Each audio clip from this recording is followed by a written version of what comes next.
Então, boa noite, meus irmãos. Essa noite de chuva gostosa, depois de alguns dias de calor, para refrescar um pouquinho. Então, hoje nós íamos falar sobre este tema, a Era Nova.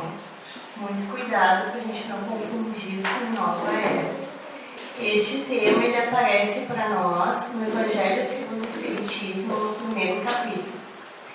Então, acho que este ano, não sei se alguns perceberam, mas a ideia da casa é que a gente possa estudar um pouco mais o Evangelho. Por isso que nós estamos nos aprofundando em alguns assuntos que aparecem para nós no Evangelho. E hoje, para mim, foi destinado esse tema, então, a Era Nova. Vocês devem ter ouvido falar de um irmão chamado Moisés, que há muitos e muitos anos atrás, muitos e muitos séculos atrás, esteve aqui entre nós, e que ele trouxe uma mensagem de Deus para os irmãos daquela época, para os hebreus, para o povo hebreu. Então, Moisés veio com uma missão, de mostrar Deus para as pessoas, os espíritos que viviam encarnados naquela época aqui na Terra.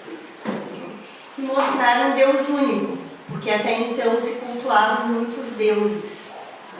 Então, por isso que a ideia trazida por Moisés foi bastante nova. Então, Deus era único e Moisés foi o espírito que Deus enviou com a missão de o fazer conhecer. De que os hebreus, e não só o povo hebreu, mas também os povos pagãos, pudessem conhecer o nosso Deus único.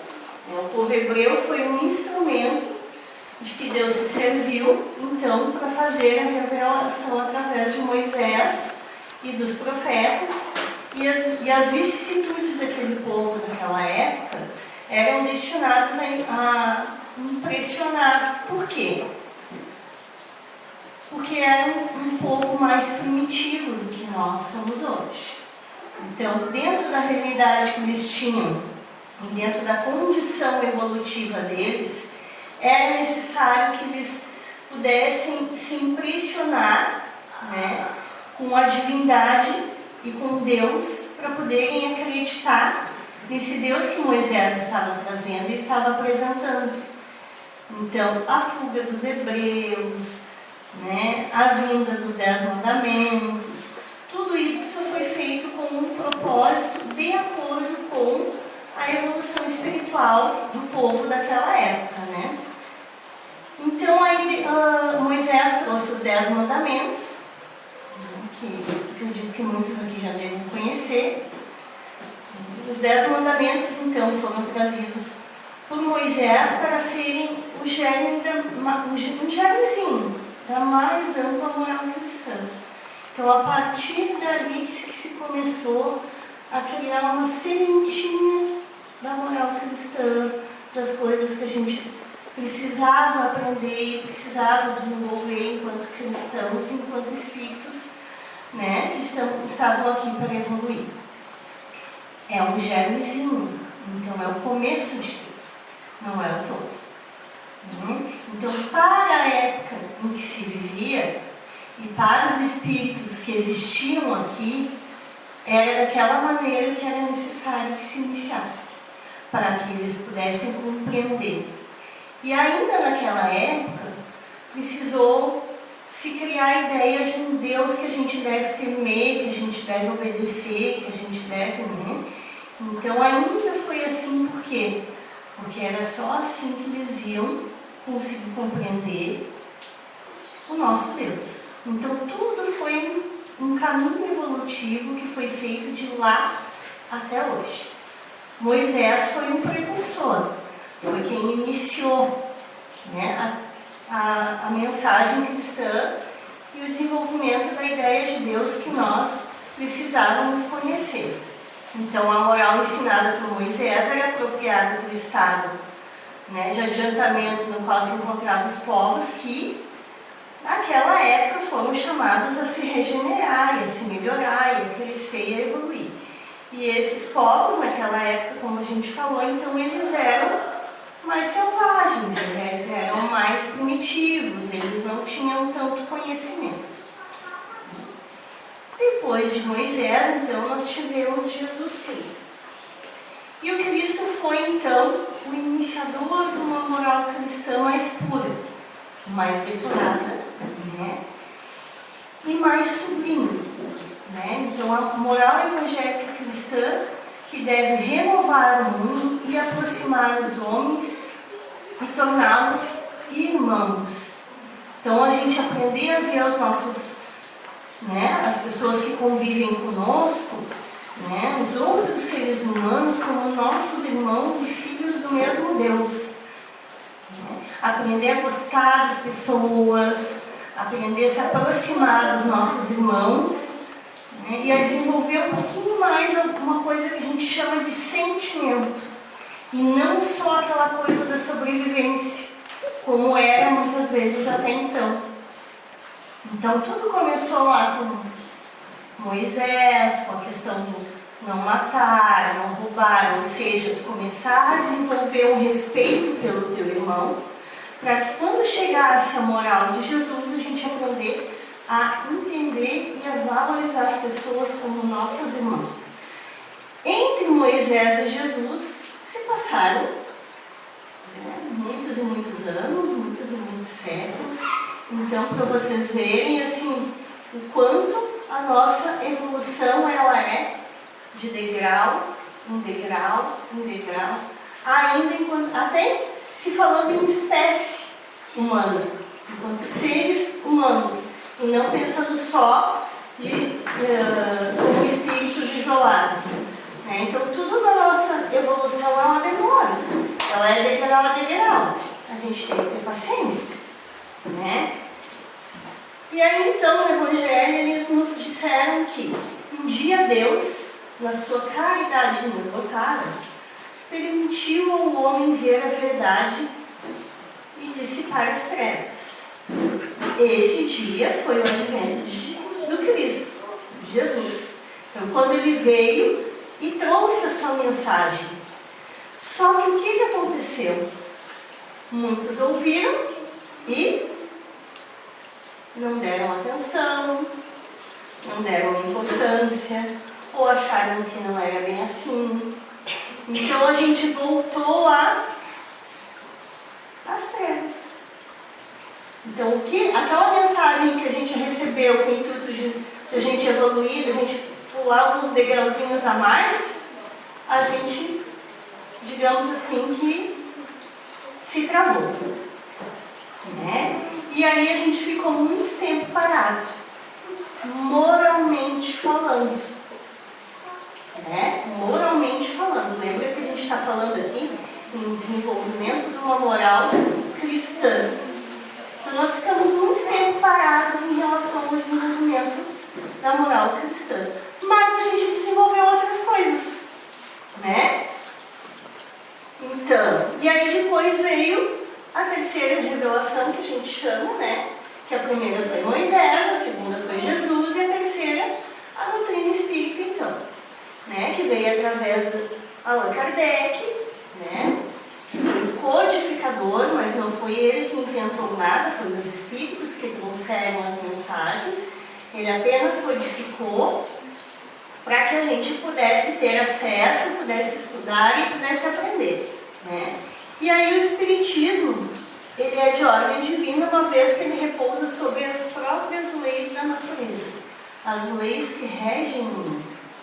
Né? E a gente entende que, né, o que tem uma ordem divina, ele tem algum motivo, ele tem algum objetivo, e esse objetivo deve ser útil. Para qual? Para quem? Para nós e para a nossa evolução. Né? Então essa terceira revelação, a doutrina espírita, através do Kardec, através da codificação, né,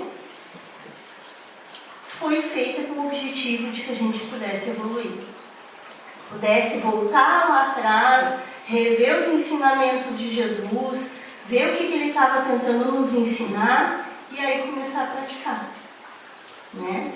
E a gente precisou de muitos e muitos séculos até chegar ao patamar evolutivo de ter condições de receber essa revelação, de receber esses ensinamentos, porque a gente não teve condições lá atrás, quando Cristo esteve aqui. Então isso demorou, né? Quantos anos demorou da vinda do Cristo para a chegada da doutrina espírita? Né? Então, para vocês terem uma noção. E aí, então, com a chegada da doutrina espírita, são chegados os tempos em que novas, em que ideias morais devem se desenvolver para cumprir os desígnios de Deus. Elas devem seguir o mesmo caminho que as ideias de liberdade percorreram e que delas eram precursoras. Por que se demorou tanto para chegar à doutrina espírita?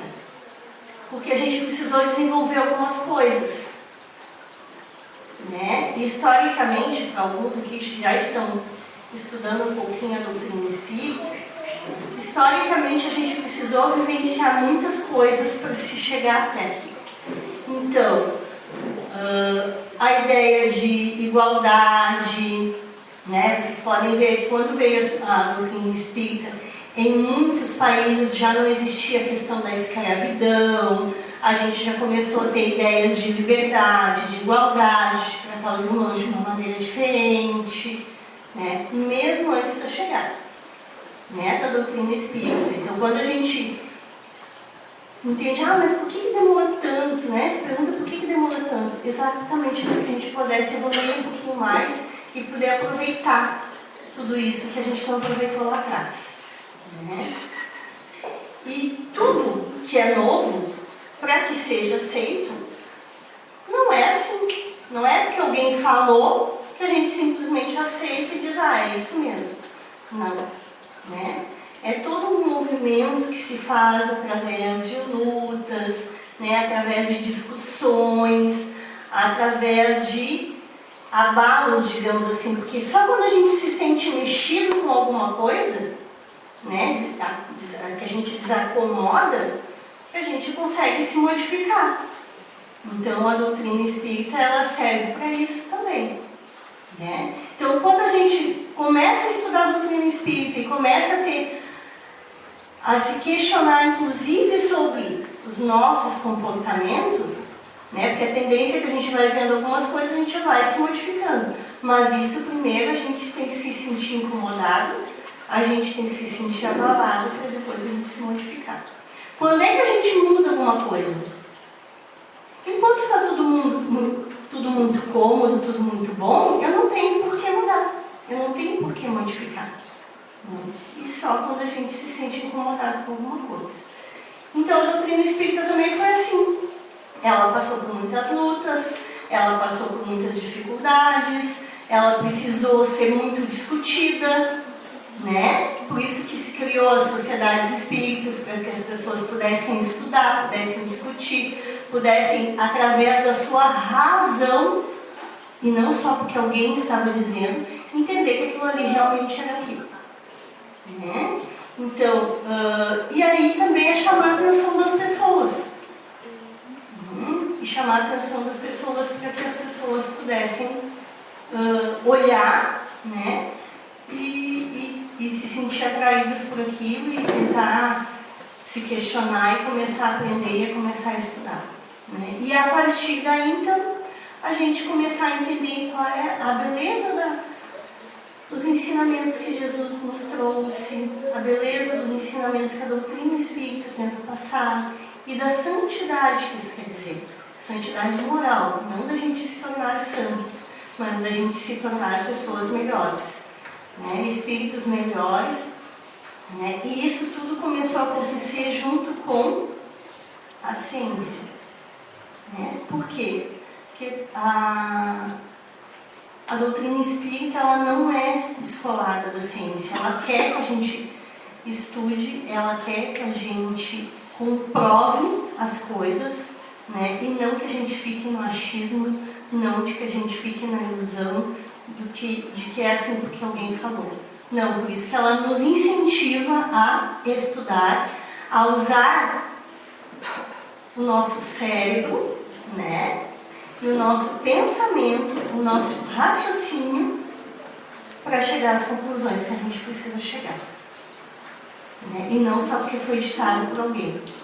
Então, para que nós pudéssemos usar a nossa capacidade de seres humanos, porque nós somos os únicos seres capazes de pensar, de usar o raciocínio e de usar uma coisa muito importante: livre-arbítrio. Nós somos os únicos capazes disso. E é isso que Deus quer que a gente faça. Que a gente use todas as nossas capacidades para que a gente possa se melhorar e se tornar ainda melhor. Mas por nós mesmos. E não porque alguém disse que tem que ser assim. Porque nós usamos a nossa capacidade para isso. E então, quando eu disse para vocês que demorou tanto tempo ali para a gente chegar na questão da doutrina espírita, né, e que a gente deu uma paradinha na evolução moral, mas a gente evoluiu todas essas outras coisas. A gente teve, né, a evolução industrial, né, então foi criadas indústrias, produtos que facilitam a nossa vida, né, a questão do emprego, do quão é importante a gente trabalhar, o trabalho útil, né. Tem também a evolução tecnológica, que serviu também para facilitar e para ajudar a nossa vida. Então, né, graças a Deus que a gente tem hoje a Maria, que a gente chama, né, a máquina de lavar roupa, que a gente não precisa passar horas lavando roupa, né. Graças a Deus que a gente tem lá no fogãozinho melhor, que a gente não tem que acender o fogo lá no fogão a lenha para cozinhar, que a gente demorava um tempão a mais, né, para cortar a lenha, para acender o fogo, para poder fazer comida. Tudo isso facilitou a nossa vida. Que bom, beleza. Para quê? Porque daí, assim, facilitou a nossa vida, a gente deixou de ter muito trabalho, né? Trabalho braçal, mais forte, e sobrou tempo. E o que a gente faz com o tempo que sobrou? Porque as horas que eu gastaria ali esfregando roupa, lavando roupa, a máquina vai fazer sozinha. Eu faço o que enquanto isso?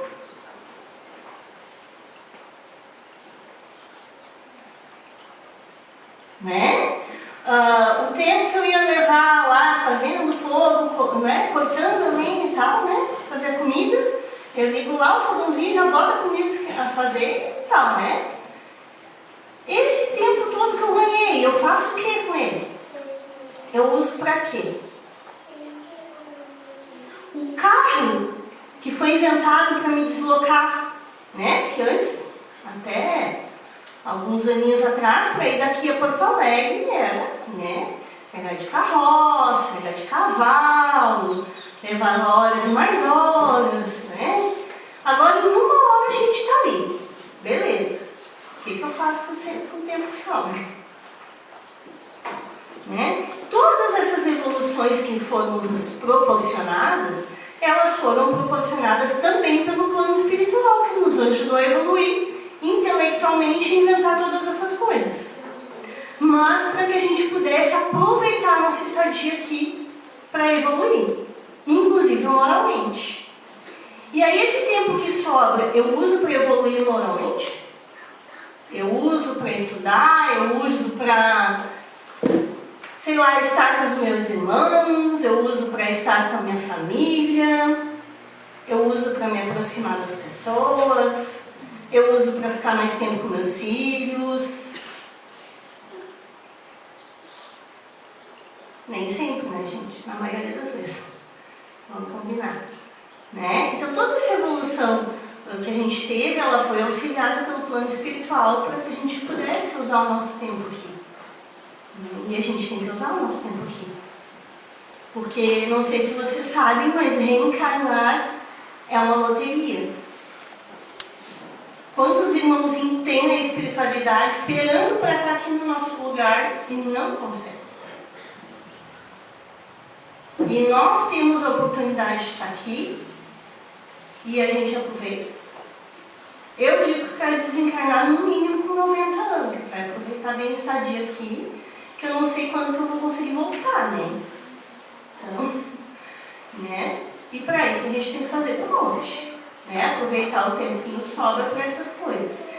Só que tudo isso, né, essa evolução industrial, tecnológica, intelectual, acabou nos afastando de uma pessoa muito importante, de alguém muito importante, de Deus. Porque daí o que acontece? Com todas essas coisas, né, a gente começou a gastar o nosso tempo querendo ter mais coisas, né, porque daí a gente quer trabalhar mais para ter mais dinheiro, para poder trocar de carro, para poder ter uma casa melhor, para ter não sei o que, não sei o que, não sei o que, né? E aí a gente acabou se distanciando de Deus, né, perdendo um pouco da nossa conexão com Deus. E isso dificulta também a nossa evolução moral. Porque a partir do momento que a gente se distancia de Deus, a gente fica muito na questão material, né? E muitas vezes as coisas perdem sentido, né? E a vida perde sentido. Então, quais os problemas que a gente vê atualmente? Não é uma falta, não é a questão da dificuldade de locomoção, da dificuldade de trabalho. Muitas vezes não é.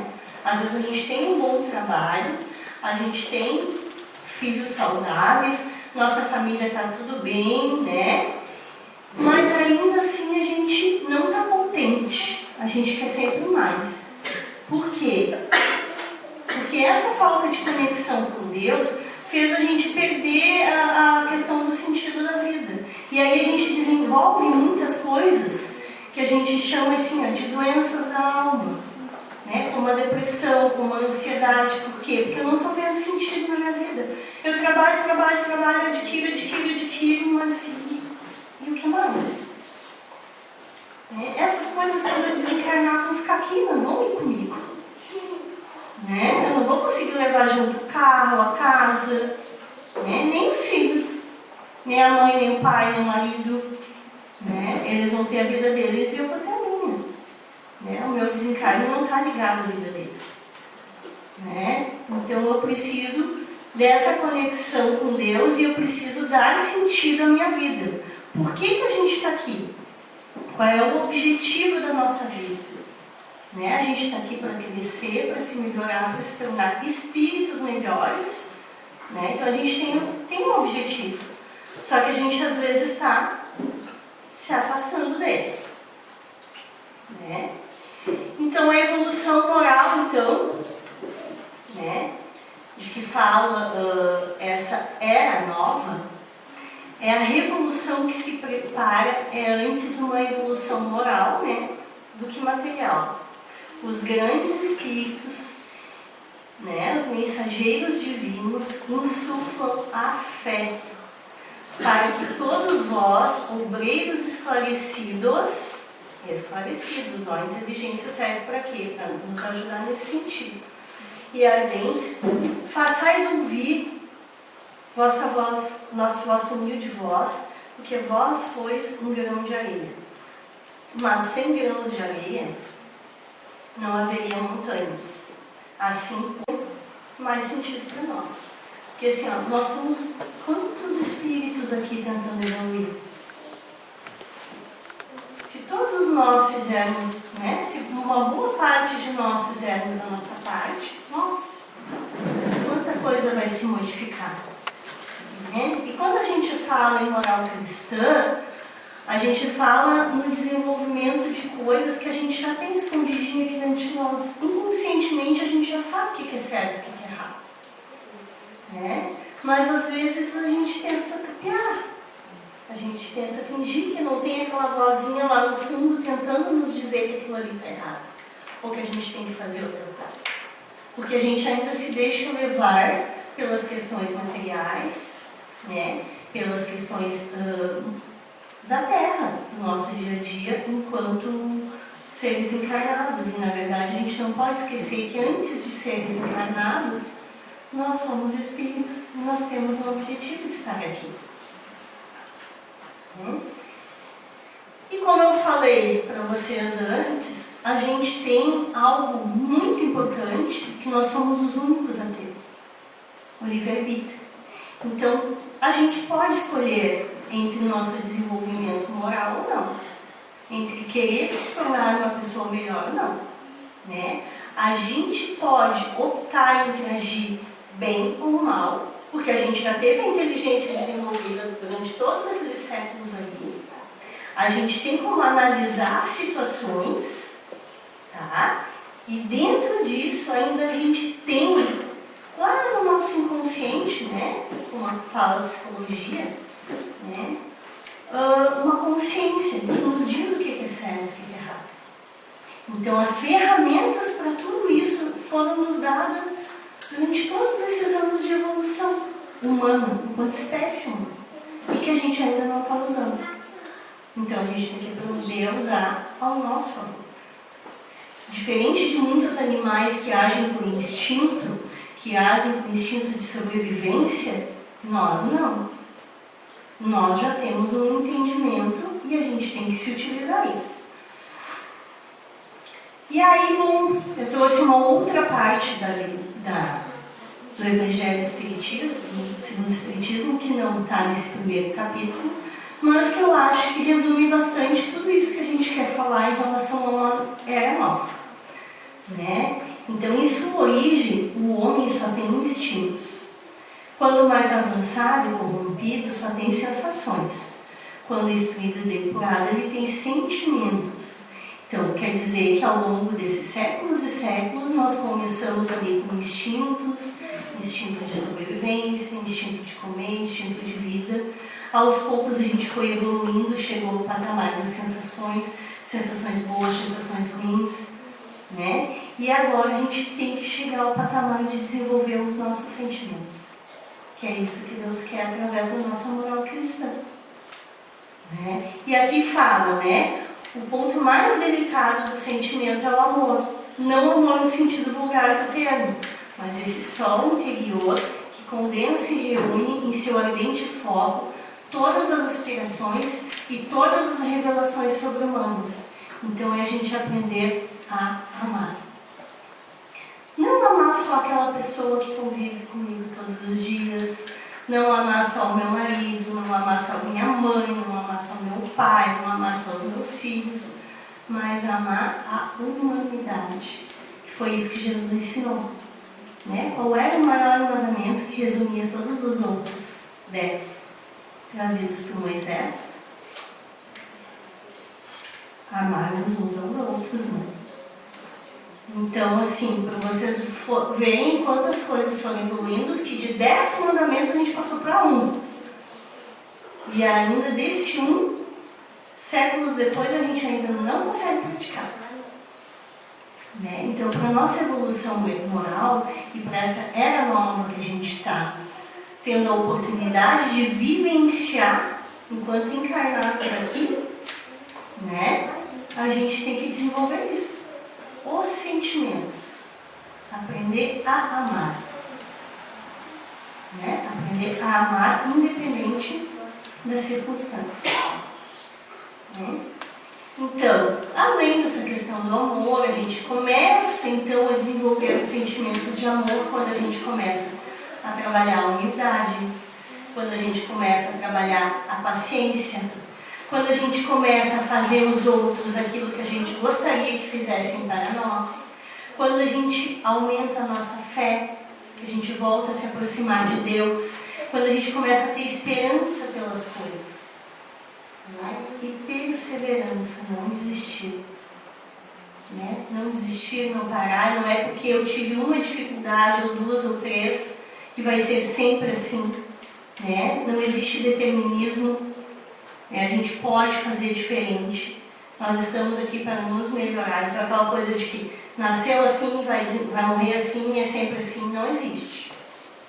Né? Se existisse, a gente não estava aqui. Né? Então a gente tem que modificar o nosso pensamento em relação a isso. Para chegar ao patamar dos sentimentos e para chegar na questão do amor, a gente tem que começar a desenvolver isso aqui. Né? A humildade, né? Humildade, gente, não é humilhação. A gente tem que cuidar muito com a diferença. Humildade é eu reconhecer aquilo que eu realmente sou. Nem mais, nem menos. Não Não é eu dizer que eu sou a melhor em tudo, mas também não sou a pior. É eu reconhecer as minhas qualidades e os meus defeitos. É as duas coisas juntas. Né? Então, para a gente ser humilde, é isso aí. Paciência, bom, né? Acho que no mundo de hoje, acho que a paciência é exercitada todos os dias. Ela é uma virtude que a gente precisa sempre trabalhar. Às vezes a gente tem que contar até 10, às vezes tem que contar até 50, às vezes tem que contar até 100. Mas esse é o objetivo da gente estar aqui. Né? Eu tinha uma época na minha vida ali que eu digo que o meu evangelho estava viciado, né? Que eu rezava de noite, eu ia lá, abria o evangelho e caía sempre na paciência. Assim, passou uns 2 meses ali. Eu já estava perdendo paciência com o evangelho. Né? Mas por quê? Porque eu ainda não tinha aprendido, a culpa não era